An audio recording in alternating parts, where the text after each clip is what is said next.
started. It's good so far. I'm a sophomore in high school, if you didn't know. What else?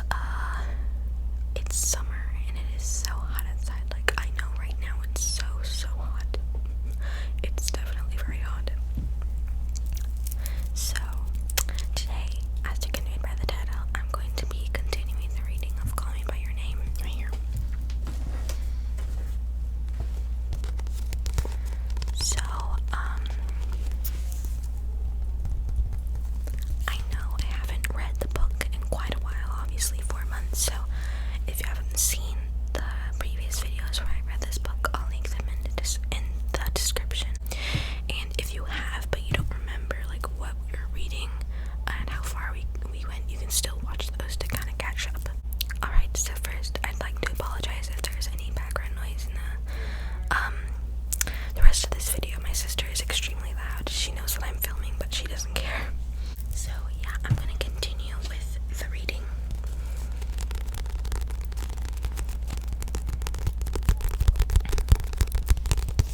So, I'm really happy to be filming again. Really excited. I might make this video a little short though, because I do have somewhere to go in like an hour or 2 hours. So we left off on page 38. I don't have a specific place that we are going to end off. It's just probably I'll be filming this a certain time, a certain amount of time. So yeah. Okay. So once again, I'm not a good out loud reader, but a lot of you guys like it when I do this. And yeah, so I also the vocabulary in this book is very advanced too, so please forgive me for pronouncing literally almost everything wrong. Okay. Kiara, I could tell, was equally smitten, her sister as well, even the crowd of tennis bums, who for years had come early every afternoon before heading out to the beach for a late swim, would stay much later than usual, hoping to catch a quick game with him. With any of our other summer residents, I would have resented it, but seeing everyone take such a liking to him, I found a strange small oasis of peace. What could possibly be wrong with liking someone everyone else liked?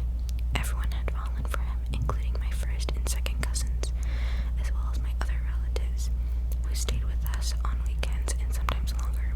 For someone known to love spotting defects in everyone else, I derived a certain satisfaction from concealing my feelings for him, but behind my usual indifference, hostility, or spite for anyone in a position to outshine me at home. Because if one liked him, I had to say I liked him too. I was like men who openly declare other men irresistibly handsome, the better to conceal that they are aching to embrace them. To withhold universal approval would simply alert others that I had concealed motives for needing to resist him. Oh, I like him very much, I said during his first 10 days when my father asked me what I thought of him. I had used words intentionally compromising because I knew no one would suspect a false bottom in the arcane palette of shadings I applied to everything I said about him. He's the best person I've known in my life, I said on the night when the tiny fishing boat on which he had sailed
watched a smile come to his lips and thought,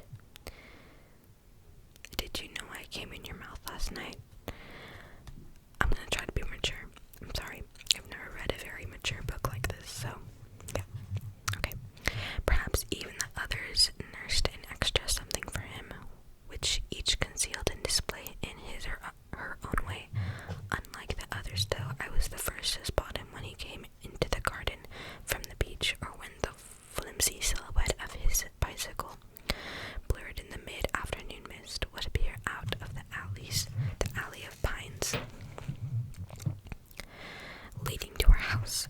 I was the first to recognize his steps when he arrived late at the movie theater one night and stood there looking for the rest of us, not uttering a sound until I turned around knowing he'd be overjoyed I spotted him. I recognized him by the inflection of his footfalls up the stairway to our balcony, or on the landing outside my bedroom door. I knew when he stepped outside my French windows, as if debating whether to knock and then thinking twice, and continued walking. I knew it was he riding a bicycle by the way the bike skidded ever so mischievously on the deep gravel path, and kept going when it was obvious there couldn't be any traction left, only to come to a sudden, bold, determined stop with something of a declarative voila in the way he jumped off. Sorry, for some reason I'm out of breath. What the heck? I always tried to keep him within my field of vision. I never let him drift away from me except when he wasn't with me. And when he wasn't with me, I didn't care much what he did, so long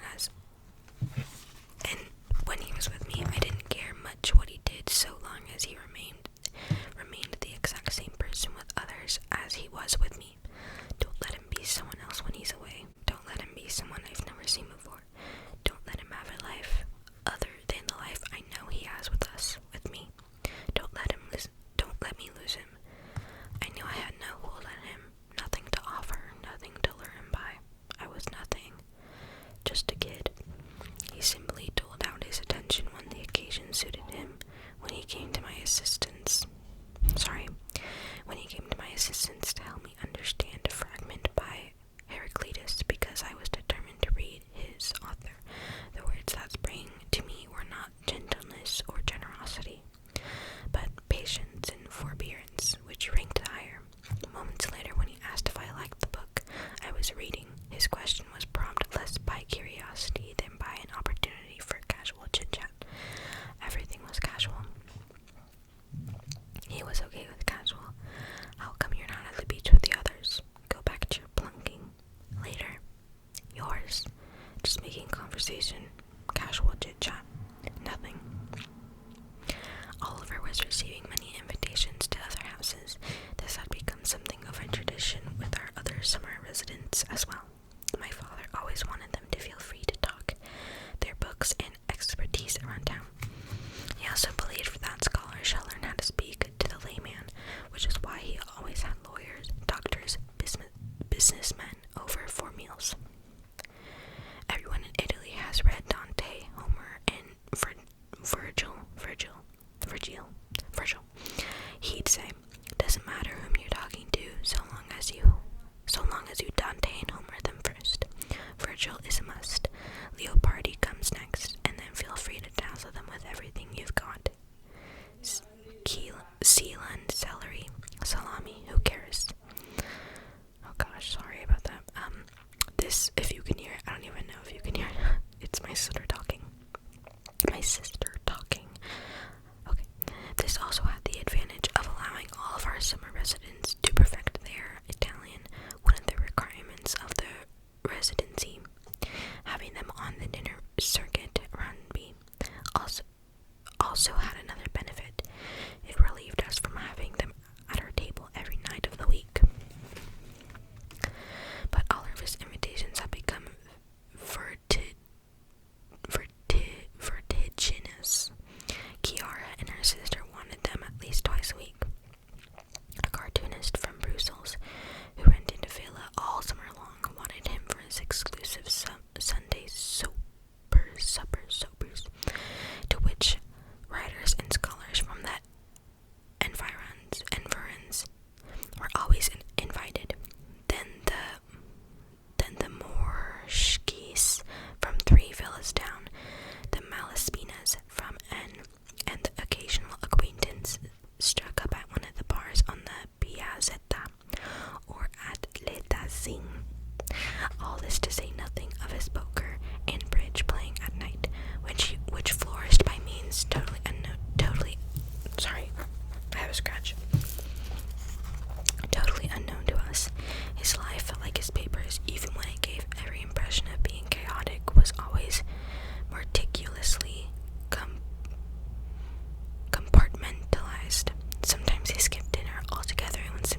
She was after him that much was clear, while all I really wanted was one night with him, just one night, 1 hour, even if only to determine whether I wanted him for another night after that. What I didn't realize was that wanting to test desire is nothing more than a ruse to get what we want without admitting what we want. I like that quote. Wow. What I didn't realize was that wanting to test desire is nothing more a ruse to get what we want without admitting what we want. That's cool. I dreaded to think about how experienced he himself was. If he could make friends so easily within weeks of arriving here, you had only to think of what life at home was like. Just imagine letting him loose on an urban campus like Columbia's, where he taught. The thing with Kiara happened so easily. It was past reckoning with Kiara. He loved heading out into the deep on our twin-hulled rowboat for a Gita, with him rowing while she lounged in the sun on one of the hulls. Oh God, I'm sorry. Eventually removing her bra once they had stopped and were far from the shore. I was watching. I dreaded losing him to her. I dreaded losing her to him too. Yet thinking of them together did not dismay me. It made me hard, even though I did not know if what aroused me was her naked body lying in the sun, his next to hers, or both of theirs together. From where I stood against the balustrade along the garden overlooking the bluff, I would strain my eyes and finally catch sight of them lying in the sun next to one another, probably necking. She occasionally dropped a thigh on top of his, until minutes later he did the same. They hadn't removed their suits. I took comfort in that. But when later one night I saw them dancing, something told me that these were not the moves of people who'd stop at heavy petting. Actually, I liked watching them dance together. Perhaps seeing him dance this way with someone made me realize that he was taken now, that there was no reason to hope, and this was a good thing. It would help my recovery. Perhaps thinking this way was already a sign that recovery was well underway. I had grazed the forbidden zone and been let off easily enough. But when my heart jolted the next morning, when I saw him at our usual spot in the garden, I knew that wishing them my best and longing for recovery had nothing to do with what I still wanted from him. Did his heart jolt when he saw me walk into the room? I doubted it. Did he ignore me the way I ignored him that morning on purpose to draw me out, to protect himself, or to show I was nothing to him? Or was he oblivious, the way sometimes the most perceptive individuals fail to pick up the most obvious cues because they're simply not paying attention, not tempted, not interested? When he and Kiara danced, I saw her slip her thigh between his legs, and I'd seen them mock wrestle on the sand. When had it started, and how was it that I hadn't been there when it started? Why wasn't I told? Why wasn't I able to reconstruct the moment when they progressed from X to Y? Surely the signs were all around me. Why didn't I see them? I began thinking of nothing but what they might do together. I would have done anything to ruin every opportunity they had to be alone. I would have slandered one to the other, then used the reaction of one to report it back to the other. But I also wanted to see them do it. I wanted to be in on it, have them owe me, and make me their necessary accomplice, their go-between, the bond that had become so vital to King and Queen that it is now master of the board. I began to say nice things about each, pretending I had no inkling where things stood between them. He thought I was being coy. She said she could take care of herself. Are you trying to fix us up? She asked. Derision crackling in her voice. What's it to you anyway? He asked. I described her naked body, which I'd seen 2 years before. I wanted him aroused. It didn't matter what he desired.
close at him, he probably hadn't given it another thought.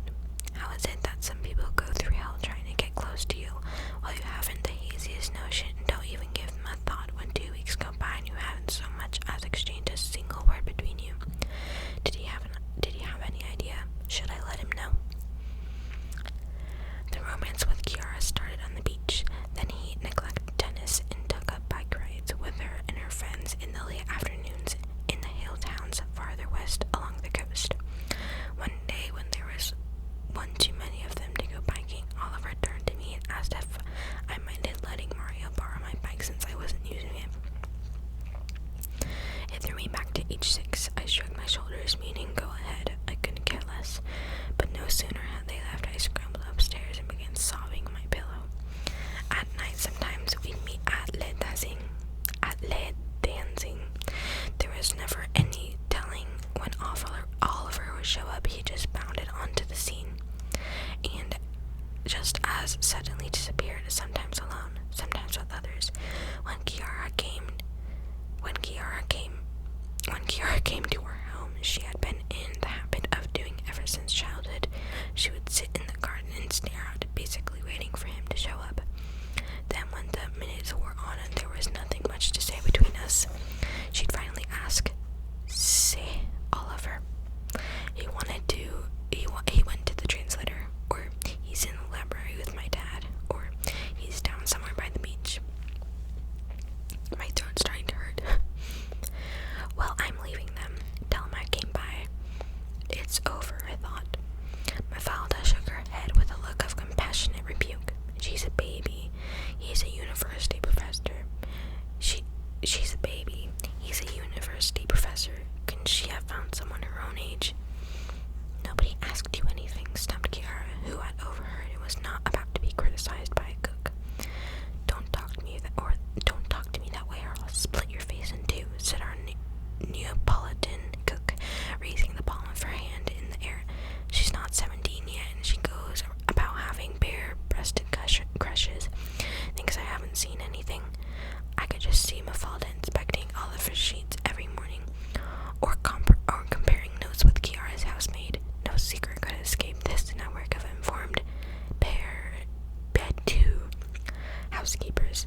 I looked at 𝘠𝘰𝘶. I knew she was in pain. Everyone suspected something was going on between them.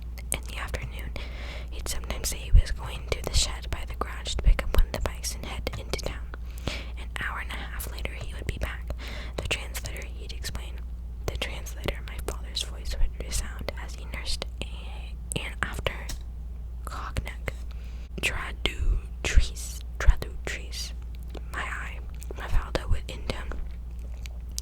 Sometimes we'd run into each other in town, sitting at the cafe where several of us would gather at night after the movies or before heading to the disco.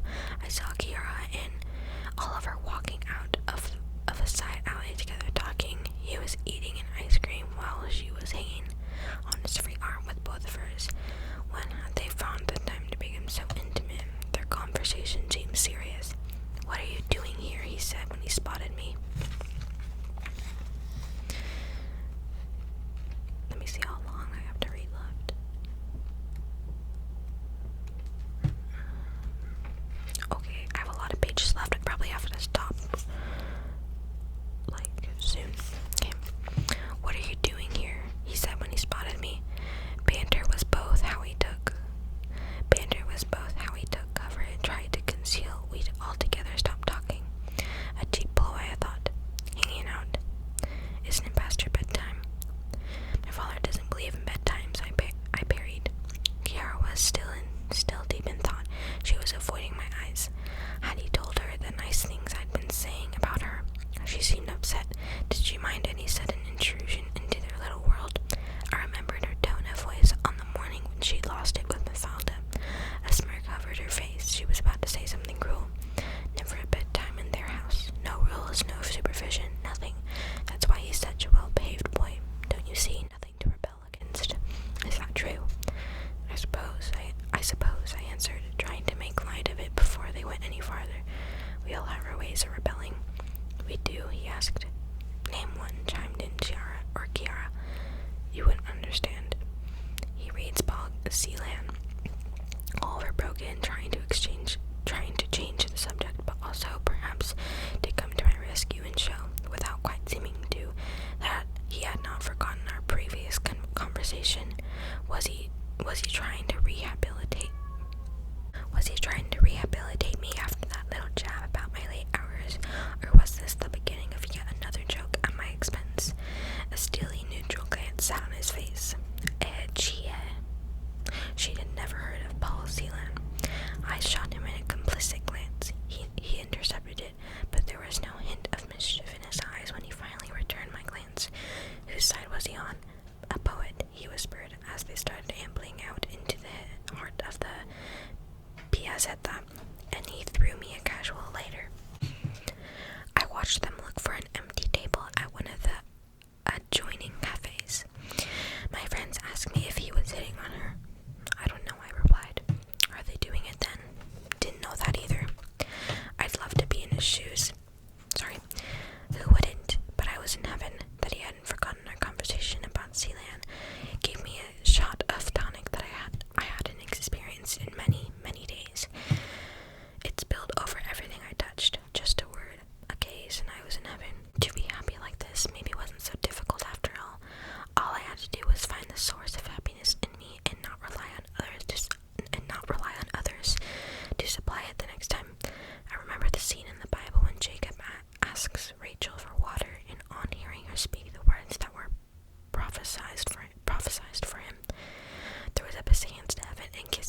viewers have come from the audiobook of this, the ASMR audiobook. So like this video, comment if you want to see more of it. So I hope you have a really, really good